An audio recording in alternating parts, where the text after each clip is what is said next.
Good morning and welcome to Let's Talk New Mexico. I'm your host, Ty Bannerman. Donald Trump's One Big Beautiful Bill Act changed work requirements for SNAP, which was formerly known as food stamps. Many New Mexicans who used to be exempt from the work requirements, including veterans, the homeless, and people who live in rural counties with few employment opportunities, are now required to work at least 80 hours a month in order to receive food assistance. Those who are unable to do so after June 1st, 2026, will be locked out of the system for 3 years. New Mexico Voices for Children estimates that up to 55,000 New Mexicans could lose their benefits due to these new requirements. However, some New Mexicans could still be eligible for an exemption, or they may be meeting the requirements for employment and not even know it. The New Mexico Center for Law and Poverty has begun a new educational campaign to get the word out about how these changes will affect New Mexicans and how SNAP recipients can find out if they are exempt due to physical impairments or hardship, or whether they are already meeting the work requirements through volunteer work or community service. This morning, we will be discussing these changes and how the state can also help New Mexicans meet the new requirements. And we want you to join in on the conversation. Are you a SNAP beneficiary? What would losing your benefits do to your ability to feed your family? Are you someone who is formerly exempt from SNAP work requirements, like a veteran or a person who lives in a rural New Mexico county? How are these changes affecting you?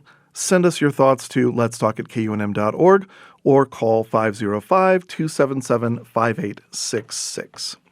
So joining me this morning for the discussion are Sovereign Hager, public benefits attorney for the New Mexico Center on Law and Poverty. Thanks for coming in today, Sovereign. Good morning. And Emily Wildow, Director of Policy for New Mexico Voices for Children. Good morning, Emily. Good morning. And in a little bit, we will also hear from Nikki Kozlowski, the Income Support Division Director for the New Mexico Healthcare Authority. She couldn't join us in the studio, but I spoke to her over Zoom yesterday. So, Sovereign, attorney for the New Mexico Center on Law and Poverty, let's go ahead and just start with some basics. How are these new work requirements different from those already in place? Right. So there have always been work requirements for certain adults that receive SNAP food assistance, which is a very critical program, our country's most effective anti-hunger program that addresses food insecurity by helping families afford groceries. And the way the program has changed is that previously only adults aged 18 to 54 without children were subject to these requirements. And now that's changed and expanded up to adults who are 65. And we know that those adults are more likely to face age-related discrimination in the job market and may not be receiving disability benefits, but are more likely to have work-limiting impairments. The rules are also expanded for the first time to parents with children over the age, with children as young as 14. And then when you think about it, when we are taking SNAP benefits away from households and this expanded population, the rest of the family gets reduced benefits. So these requirements, impact an expanded population who has to comply and do reporting, but it extends to their family members and households. So it potentially impacts a large number of people in our state. Well, it does impact a large number of people. And when we say work requirements, what actually are they? So the requirements are really work reporting requirements is what we call them, because we know that, and research shows that people who can work that receive SNAP are working. What the requirements do is make it so that people have to report that they are employed or working, report that they're doing volunteer work, whatever, something that meets the requirements for up to 80 hours a month. 20 hours a week on average.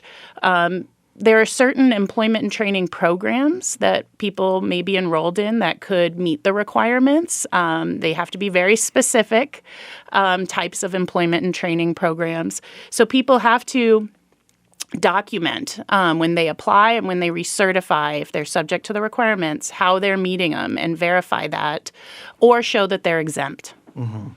And Emily, the Director of Policy for New Mexico Voices for Children, Sovereign mentioned at least one category of SNAP recipients that will no longer be eligible for work exemptions, which is 18 to 65 and people who have children older than 14.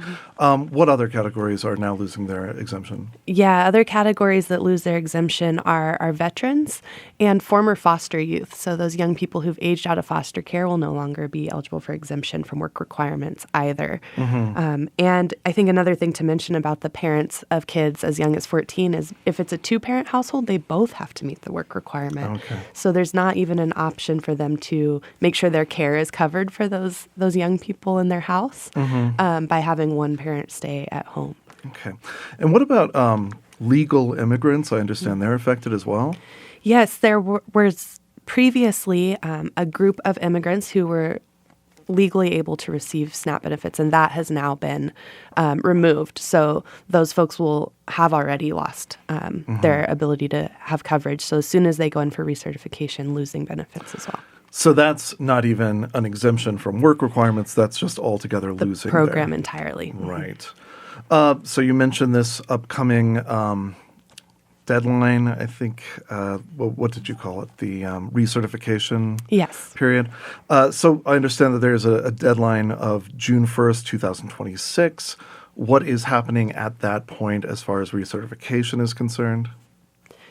At that point, there's no more question about whether or not there's still time for people to understand what's going to happen.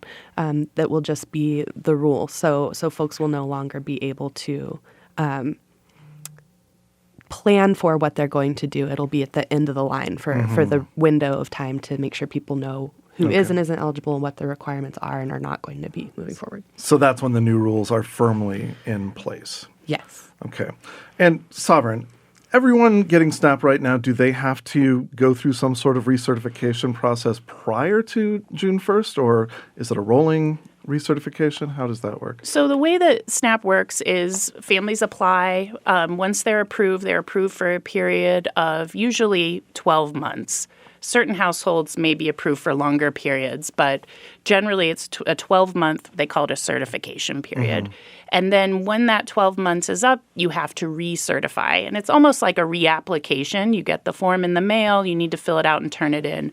And the way the state is rolling out these requirements is that people who are applying and once they're approved, they're immediately subject to the requirements. So they have to start meeting the requirements each month for which they receive a full month of benefits.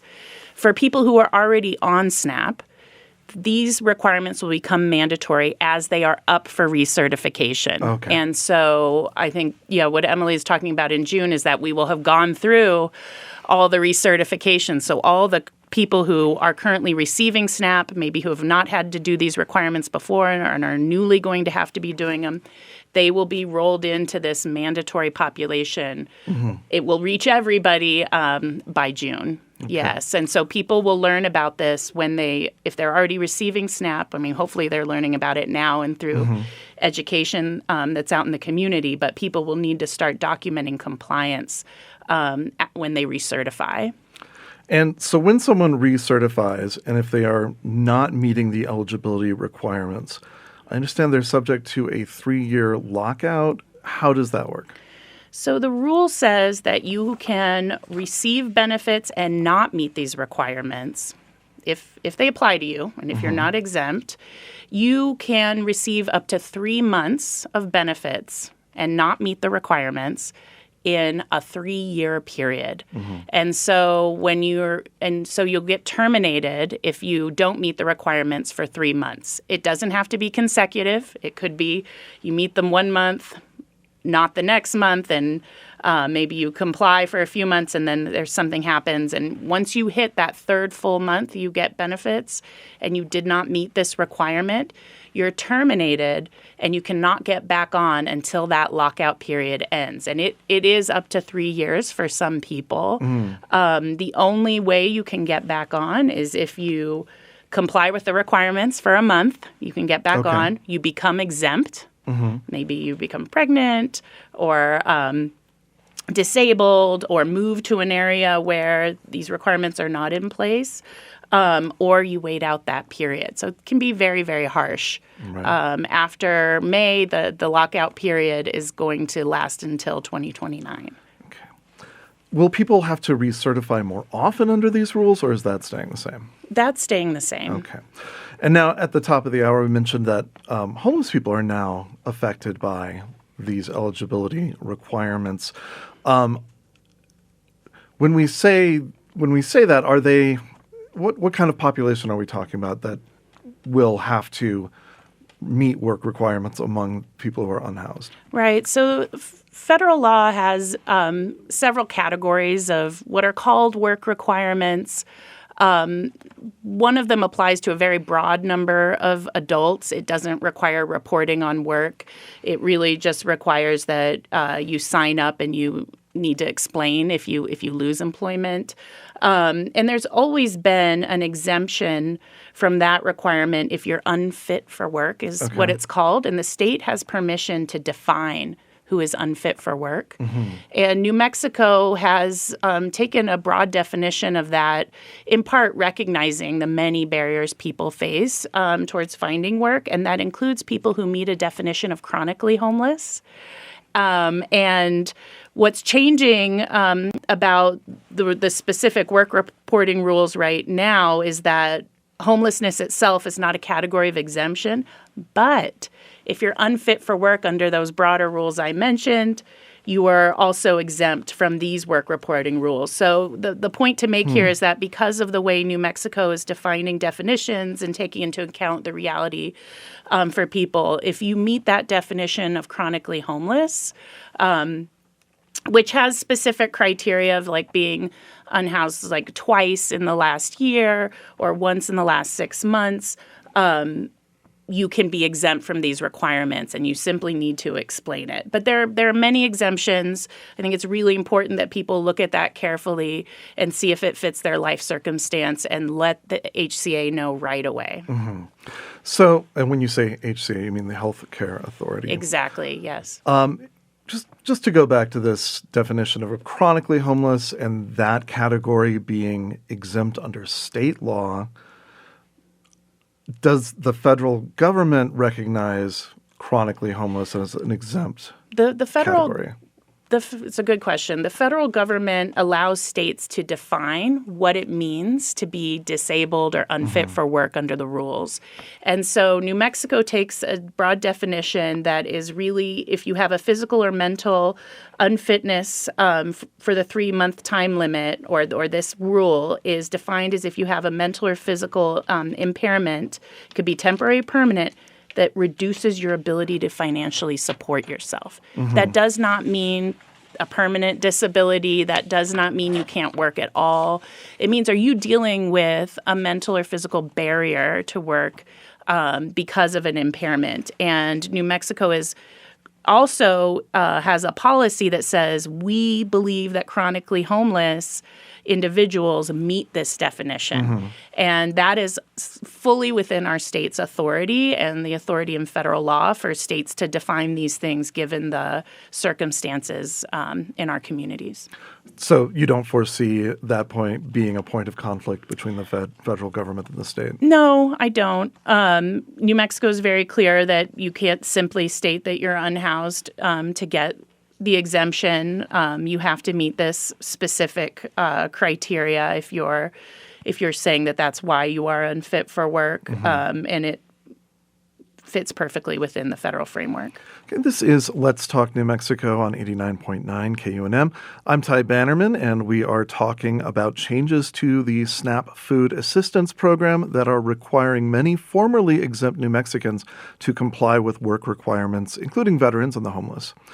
Who do you think should be exempt from SNAP work requirements? Give us a call at 505-277-5866 and let us know. We'll be right back.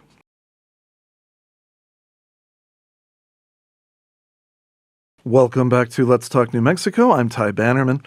You can email your comments, questions, and thoughts to us at letstalk@kunm.org or give us a ring at 505-277-KUNM. So, Emily Wildow, you are the Director of Policy for New Mexico Voices for Children. I had some questions for you as well. All right, so obviously making it harder to attain food assistance has some obvious effects, which is that people are hungrier. But how else do decreased SNAP benefits affect individuals? Yeah, there's a lot of ways that this impacts the household and families, and particularly kids in New Mexico, beyond just less access to food. Something else about SNAP is it's one of our strongest anti-poverty tools that we have in our pocket, second only to tax credits in lowering the impacts of poverty in a household. So not only are families unable to access food, but they are also now trying to rearrange their household budgets that are already tight to pay for rising costs and other things, their transportation costs, their housing costs, other basic needs for their family. And without access to food, a lot of times you see secondary health benefits happening. So people's health deteriorates as they can't access enough food. With the older adult population, they may not be able to take their medicine correctly or be debating between having food or purchasing medication that they need. So there's this ripple effect out into our economy. There's this ripple effect out into our healthcare system that ultimately harms the community in a much broader way. And, we are now not exempting families with children who are older than 14. What is the impact on those kids? It's really important for kids to have what they need nutritionally to be successful in school. And I think you see that a lot in early grades. It's always usually the focus. But as kids get to high school, they're going through so many growth spurts and changes. And if they are not able to have the food that they need at home, they are not as prepared to come in and succeed in school. So they're distracted. They may have behavioral issues that could be addressed in part simply by having enough food at home. And those things are also causing other stressors on those kids and their development. Their households are obviously facing economic security issues beyond just food access in almost every case. And so adding this additional anxiety to kids who are already facing tremendous mental health crises continuing out of the COVID years is just going to continue to kind of stack the deck against our kids and being successful in school. And as we mentioned, many rural New Mexico counties that maybe don't have a lot of employment opportunities are now no longer going to be exempt from these requirements, these work requirements for the citizens who live there. You mentioned a ripple effect into communities. How does it affect these more rural places? Yeah, it's a great question. We had 29 of our 33 counties that previously were exempt, and that's dropped down to 1. So, we have these communities that have always really valued caring for each other and taking care of their own. And this is one of those programs that has kind of helped manage that burden in these communities of making sure their people are fed. And so as you lose this essential support, communities are going to be looking for ways to step in and keep taking care of each other. But that's a huge burden to ask for charitable sectors to fill. And you're going to continue to see not an increase in the work reporting requirements don't increase the amount of work people are doing. It just decreases participation in the program and limits benefits. Yeah, so actually I would like to go back to that because a lot of people do say, well, these changes are going to encourage SNAP beneficiaries to seek out employment. Sovereign, I know you had some thoughts on that when we spoke the other day. What is your take on that? Well, the federal government studied this themselves. The United States Department of Agriculture Food and Nutrition Service, who administers SNAP at the federal level, studied this, and they looked at states where these requirements and areas where these requirements were mandatory and compared them to areas where they were not mandatory, the work reporting requirements. And what they found is that there was no increase in employment, no increase in job participation, no increase in income as a result of these requirements. The only outcome that was documented is loss of food assistance, which is increased hardship for families on the program and increased hardship for their communities. And just thinking day to day, and the reason why we have a SNAP program to begin with, the legislative purpose of it from Congress, a bipartisan bill that created this program, is so that we increase the level of nutrition, so families have enough to eat. And it's just wrong that people in the United States work full time and still can't afford the basics. I mean, there are many, many people on SNAP that are working. And until families can make ends meet and we have real economic opportunity for folks, we shouldn't be cutting programs that help people afford groceries. And so it's really important we are maximizing the exemptions that exist under these programs, that we are looking at state options to help people comply, to backfill with state money, and we vigorously oppose these at the federal level. So, Emily, going back to the rural counties, what about like rural grocery stores? Are they do they take a significant amount of their income from SNAP benefits, and how does this change that? Yeah, I'm so glad you brought that up. That's exactly where I was thinking next.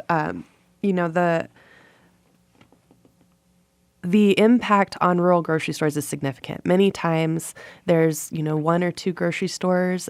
People are often driving far to reach them, and they receive a significant portion of their income through people receiving SNAP benefits in our state. We have a high percentage of people that use the program to help make ends meet.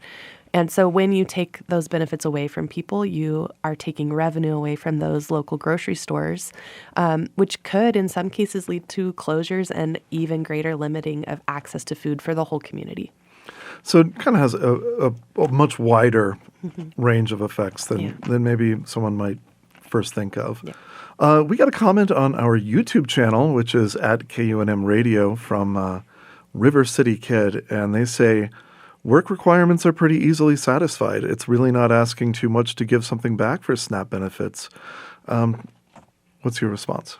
Yeah, I really understand where people are coming from with that. And I think it's because most people are already working or receiving SNAP. What happens is it's a reporting requirement. And so people who are working now face this additional burden of explaining that they are working and proving that they are working. In the event that they suddenly lose shifts and no longer meet the requirement, that's a very stressful situation for people to be in who are working at those lower paying jobs that are not always providing consistent hours. And so I think there's a lot more nuance in the situation than just making sure people are working. I think it's that burden of additional red tape for people to overcome to continue having food on their table that just is, to Sovereign's point, really unfair to try taking groceries away from people who are really working and trying to make ends meet on their own. Mm-hmm.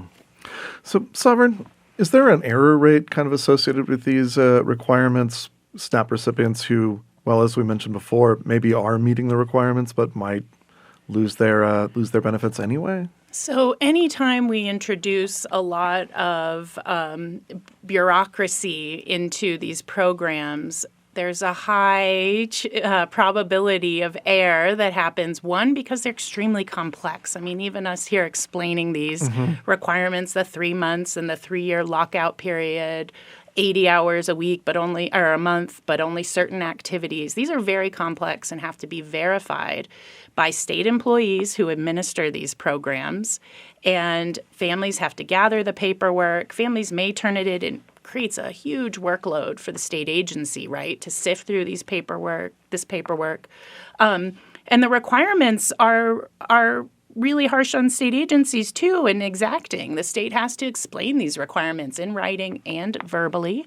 The state has to send a request in writing for documentation to people that is correct and accurate, and then they have to process the paperwork they get in. So, yes, there are very often errors and incorrect procedural decisions that would say, we didn't get paperwork from you, you're terminated, when in fact people maybe did turn something in or said they were exempt, but it wasn't caught by the system or a worker who's seeing a ton of people every day. So mistakes happen.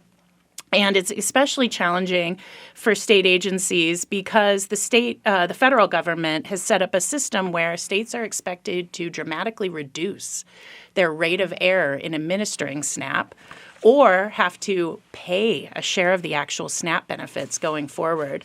And so at the same time the state is expected to reduce its error rate, they have to administer these complex requirements that are really, really harsh both on families and the state agency. So it will be tremendously challenging for the state, and it's really important families know their rights through the system so that if a decision is not correct or doesn't look right to them, they know how to get it fixed. Okay, I have a question for our listeners as to whether or not they know of food resources for folks who are hungry in their community. Maybe your church has a food pantry or there's a distribution center near you. You can call us and you can tell all about it.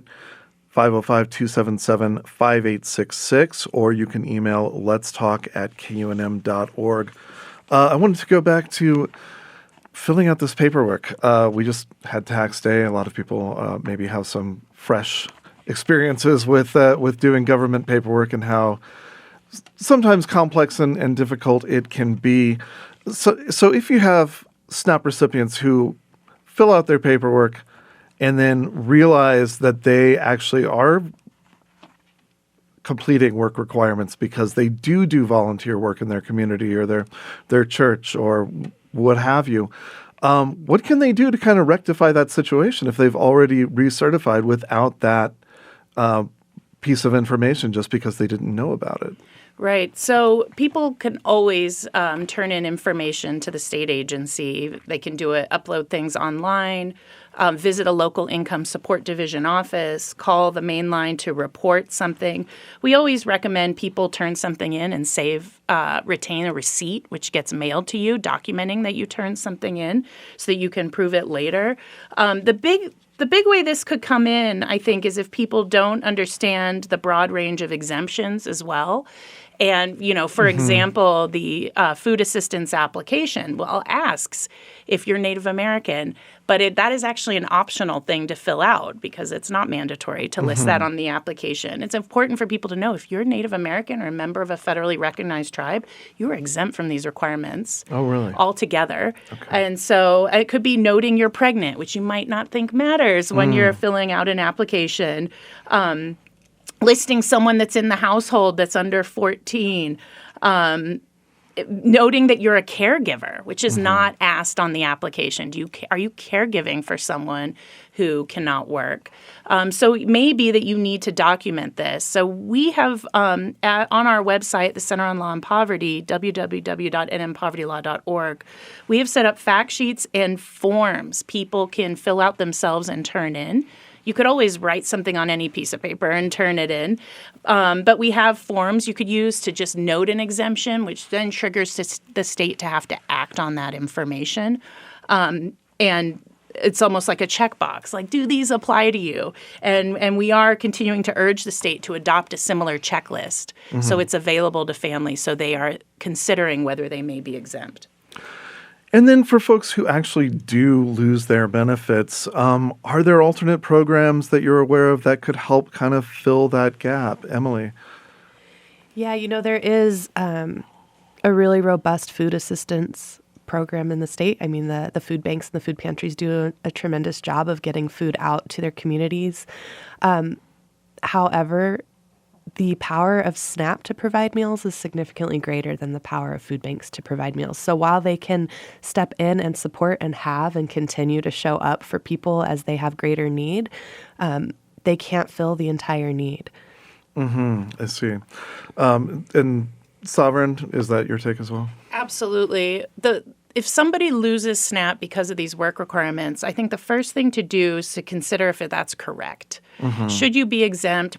Is there a way to show you actually were meeting the requirements? Were you doing were you babysitting, your neighbor's kid? Were you doing anything you could document that might potentially meet these requirements? And everyone has a right to appeal a termination of benefits.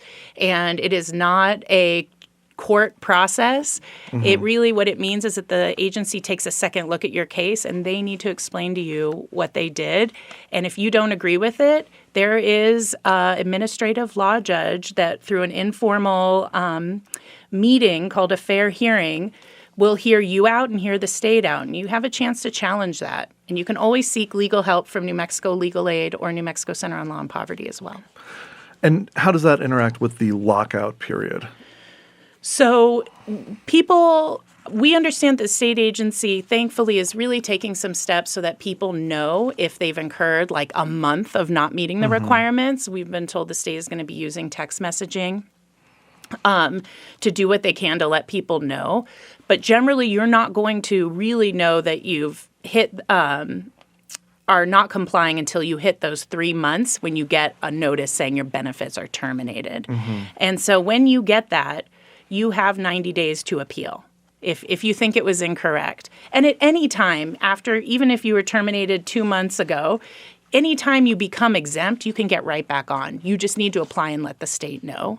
Or if you discover you are working or, hey, I am doing something, I didn't think it met the requirements, all you need to do is document it. You can get back on. So there are ways to get around that lockout period. Really, we want people to be sure that they agree with any decision that's happening in their case and feel empowered to challenge it if they don't think it's right or to seek help. Okay, we got a call from Hank. He did not stay on the line, but he says he's noted that there are food pantries around the state, but he's not sure if there are other resources. He mentioned Eagles Auxiliary helps fill food pantries and could be good to bring up how strained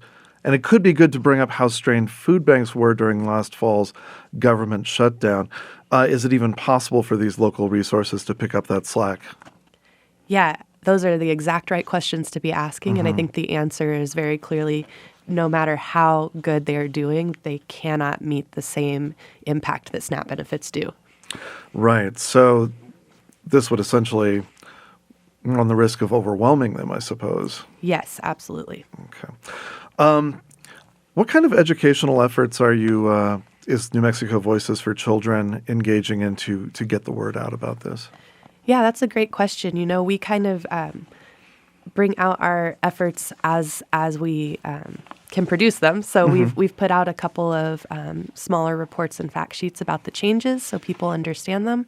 And I think for us, being a org that really works at the state policy level, it's about making sure that we're talking to our state lawmakers, talking to the candidates for the next gubernatorial administration to make sure that they really understand what this problem is and what are some of the ways that the state can do things like Sovereign mentioned, where they can backfill, where they can really strengthen the healthcare authorities' communications plans and different things to kind of reach out to folks and make sure they understand. So a lot of work on clarity around changes and what administrative advocacy looks like from a state level when the changes are happening at a federal level, and we can only do so much. Right. Okay, we are going to take a break. You are listening to Let's Talk New Mexico on 89.9 KUNM. I'm Ty Bannerman. Stay right there.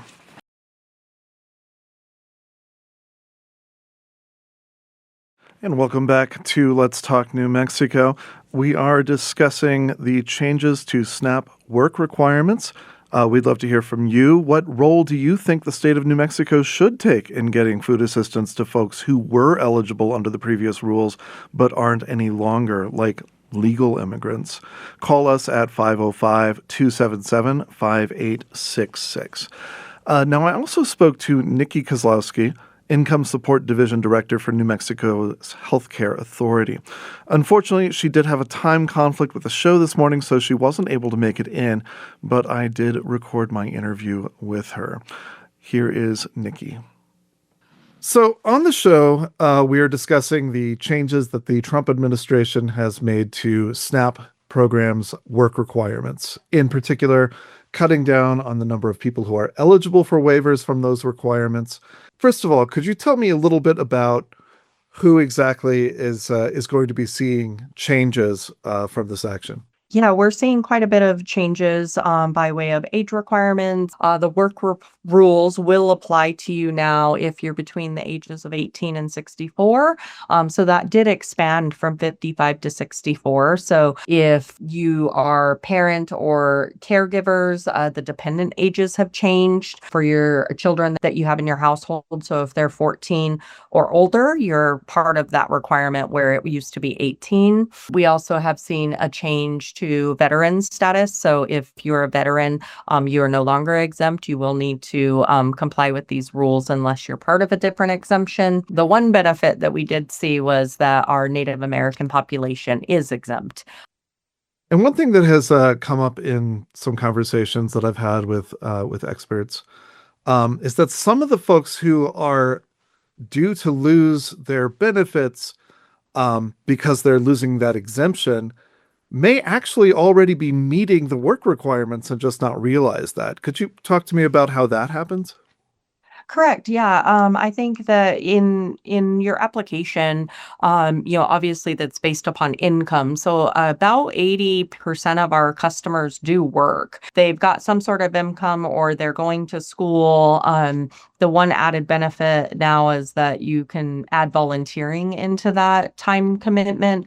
However, most people are already doing that. So even though I might have had an exemption because of unemployment in my county, I'm already working. So I might already have the commitment that is needed based upon the hours or the income limits. So that would be how that would work. So maybe I am a veteran and I'm marked exempt because I'm a veteran. However, I'm still a worker. And so I work and I volunteer. So those two things would add together. So that exemption might have gone away, but I'm still meeting. But I think these changes are very big and they're driving a lot of fear. Immediately you're like, I'm a veteran, I'm no longer exempt. But then when they come in and they talk to our caseworkers, they realize, oh, I have nothing to worry about. I am already meeting my 80-hour time commitment, or I am a student and it's not something I need to worry about because I'm already doing this. But it is something that you do need to be aware of.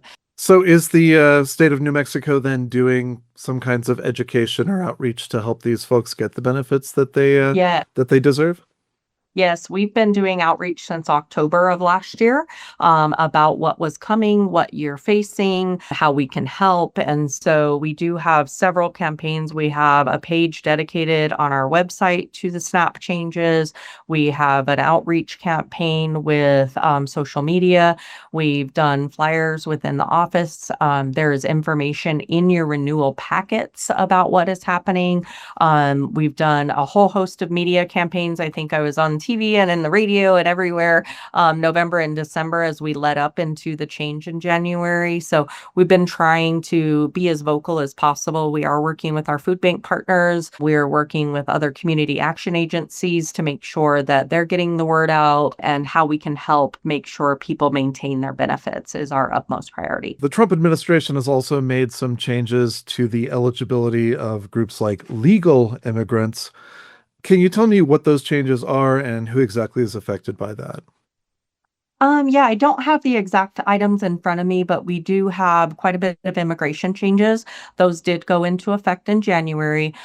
So as the statuses changed, we're asking that you update your status with us so that we know, so we can keep you on benefits. If not, the state did fund a bridge program. And so those customers, as they renew, if they do fall off, we are supplementing them with a lump sum amount. However, what we have seen is quite a few of those customers have been able to produce their documents that we need to keep them whole benefits. So I know Healthcare Authority Secretary Carriamijo is urging folks to renew their SNAP applications even if they are no longer eligible under the new rules. Why is that? Essentially what we're wanting to do is, to please apply, because then we know we might be able to get you a different exemption. So if you're assuming I'm a veteran, I'm no longer exempt. There might be another one. You might have children in the household, and that makes you exempt if they're under the age of 14. So there's other exemptions. Again, I mentioned, there's just a lot of unknown and fear. You hear one thing and you're like, I'm no longer eligible. So coming in or completing the application, you might still receive benefits. We're urging people to not assume that they are no longer eligible. That's the worst thing I think that could happen for food insecure states such as ours. So we want to make sure that it doesn't hurt to apply and try, and that our caseworkers are here to help, as well as there's other options. If we are able to give you benefits, we have access to other programs and groups that can support the food insecurity that you might be facing.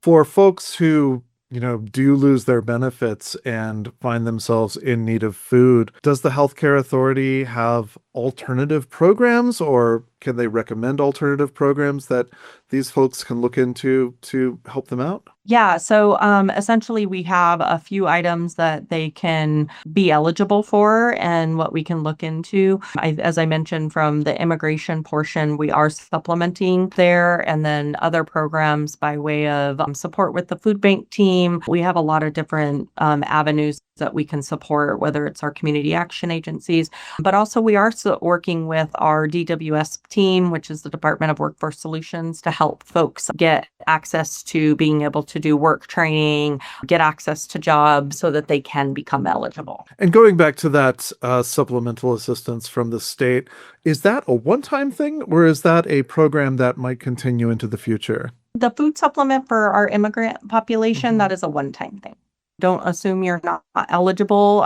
Call us, submit an application online, come into the office so we can help support the benefits that you may be able to continue to receive, and or help you kind of determine that, because it is a combination, right? It's a combination of work, training, volunteer hours. So if you work part-time and you volunteer part-time and you go to school full-time, like those hours add up to the 80. It's not you must work 80 hours or you must go to school 80 hours. It's a combination. All right. Well, thank you so much for taking some time to talk to me today. Absolutely. Thank you.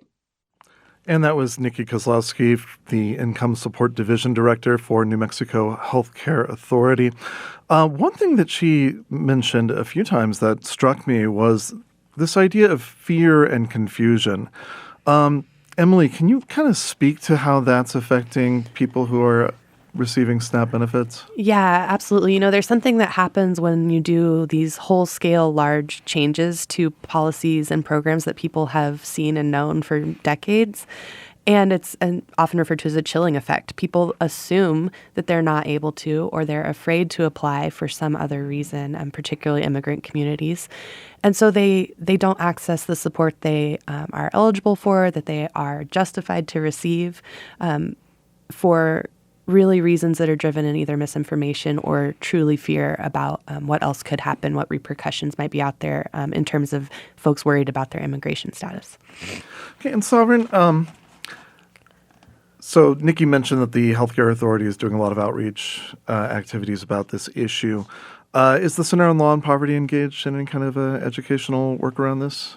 Absolutely, and happy to hear the ISD director discuss this too. It's so important. New Mexico Center on Law and Poverty is hosting the first of what I think will be ongoing, a webinar Tuesday, April 21st at 6 p.m. That's explaining these work requirements. It's free, open to the public. You can register on our website, www.nmpovertylaw.org, where we will go through the requirements. And if you register, we can also send you our resources as well, so that you have that background and some tools for documenting. I mean, this is confusing and hard to understand. I just want to speak to the one thing the director mentioned about, weighing your student hours and your work hours. If anyone is a student half-time or full-time, you are exempt. Mm-hmm. So remember that, college students, you are exempt from these work requirements.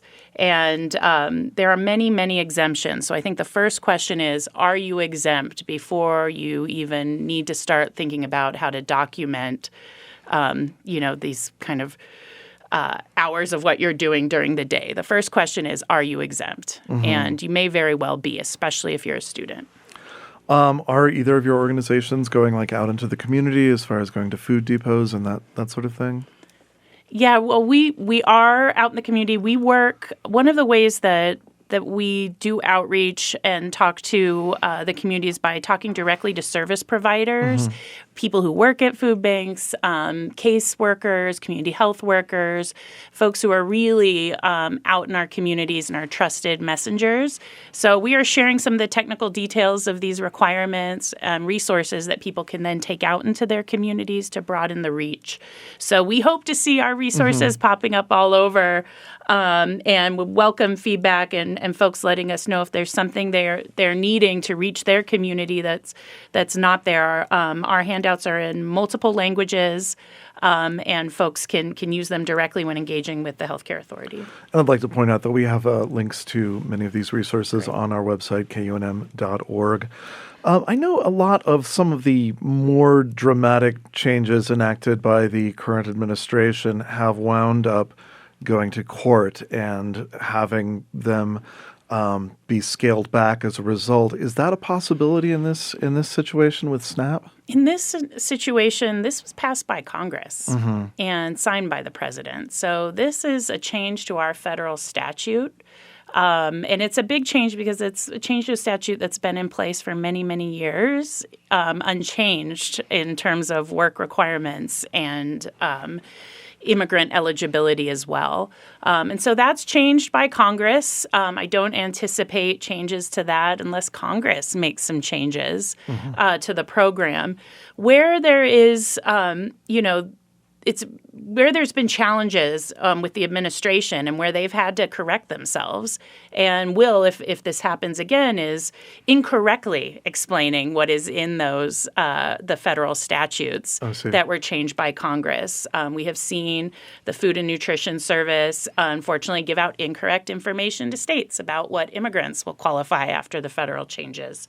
And New Mexico was part of a lawsuit challenging the implementation of that flawed guidance, and it was fixed. So I think communities will be rigorous and practice accountability with the government in making these changes. But then looking forward, it's about encouraging our state lawmakers to do what they can, and of course the federal government to reflect our values, which is that everyone has enough to eat.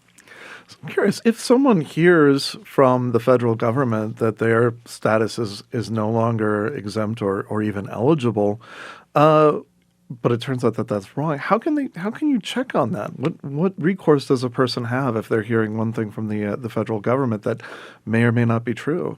Well, I think it's really important that people have trusted messengers within their community to know where they can get good information. And that's something we're Center on Law and Poverty, Voices for Children, and then the many, many community or grassroots organizations in our state that we are connected. And our state agency also endeavors to give out really good and clear information. You heard from the director that they've been trying to get the word out. But I think the bottom line is if you can. There's no harm in applying, for sure. First of all, there's no harm in applying. And if you get a decision that you don't think looks correct, there's information on that notice giving you a negative decision that says where you can seek help, which is at New Mexico Legal Aid. You can also always contact New Mexico Center on Law and Poverty, and we are happy to review that decision with you. And you can always just apply and appeal and have the state agency explain to you as well. So in March, the White House established a presidential task force to eliminate fraud, which is supposed to focus on combating, quote, widespread fraud, waste, and abuse in federally funded benefits, including food assistance programs, housing, and medical care. Emily, I'm curious of what you think this will mean for SNAP here in New Mexico. Yeah, I think largely it's a misdirect. I think the fraud levels have been incredibly low in SNAP for many, many years. Error rates are something different where there's just a procedural mistake that has occurred that's rectified. When it's documented, it's been corrected. So fraud is very rare in these programs. So I think they want to point to some way to justify these work reporting requirements. And ultimately the goal is to limit participation. The goal is to make the program cost less federally so they can spend that on whatever priorities Congress and the administration have decided to spend the money on that doesn't align with the values of many of us here in New Mexico who do believe feeding our people is critical, and that this program does really good work for making sure all of our neighbors and our friends and our families are fed. Now, I do have to point out that there was a large case of fraud in Florida reported this week with a woman accused of stealing benefits from over 200 people. As I understand it, the government then steps in to replenish those lost funds for victims. I know you said that it's fairly rare. I mean, how worried should we be about this kind of fraud and abuse with SNAP? I would love to hear Sovereign's thoughts on that, because, I don't have the legal background that she does. What we can say is that it's really clear that the major victims of fraud are SNAP participants, not SNAP participants committing fraud. The fraud committed by SNAP participants is so low. It is one of the most programs with the most integrity that's publicly administered in the entire country. It's around 1%, below 2% of any fraud that's detected. What we have seen is something called skimming, which is where the information on those EBT cards is stolen and then taken. And what happens is you go to the grocery store, you've been determined eligible for food assistance. You go to the grocery store to spend those benefits. There's nothing on your card. And you are out of luck, largely. The federal government has stopped replenishing those skimmed funds. We've seen the state take action this last legislative session and ask for funding to create chip cards, which I think is a really important step. But it is not the type of fraud that these type of requirements or anything that's in the H.R. 1 are set up to address. The fraud of benefits being stolen from low-income Americans who qualify for those programs under rules set out by Congress. What these rules are set up to do is to take SNAP away from families because they cannot document that they are working or exempt, and then require a level of rigor in so-called accuracy of payments to people while setting the state up to fail by imposing additional bureaucracy, making it incredibly difficult to make accurate decisions because the requirements are so challenging and bureaucratic and complex. So it's very clear what's happening. I mean, that same bill had massive tax cuts for the wealthy and for corporations. So we've seen that bill is set up to direct tax dollars away from everyday folks and not address the realities that families are facing. So the fraud is a total red herring for people and a misnomer. The real fraud that's happening is making it seem like these requirements are going to do anything but take food out of people's cabinets. Right. Well, real quick, we got a question from John in Albuquerque. He says, if you're a senior and you are on SNAP and low income, do you have to do anything right now to continue getting SNAP? No. I mean, the only thing you need to do is recertify. If these requirements apply to you, the burden is on the state to explain that to you. So watch your mail. Make sure you're not being caught up as mandatory. You should get a notice after you recertify that would say you have to comply with certain requirements. But if you don't get a notice like that, there should be no change in your benefits and no reporting requirement that applies to you. And as we're coming up to the end of the program, Emily, I wanted to know if you had any final thoughts for our listeners. Yeah, I think that remembering the point of this is to make people report on something that they are largely probably already doing. Anyone who can work and is receiving SNAP is probably working. So this is really about limiting program participation. And when you do have folks who aren't working and receive the program, it's designed to respond to sudden economic downturns. So. Okay, well, the music means that we have reached the end of the hour. Thanks to everyone who called in and emailed. Thanks to our guests, Sovereign Hager, Emily Wildow, and Nikki Kozlowski. You can comment on this show by email at letstalk@kunm.org. You can find us on your favorite social media, including YouTube now, where you can watch the show. Just look up at KUNM Radio. Audio from today's show will be streaming at kunm.org soon. You can also get the Let's Talk New Mexico podcast from Apple and Spotify. Come back next week. We're looking at the many roles that libraries play in our community.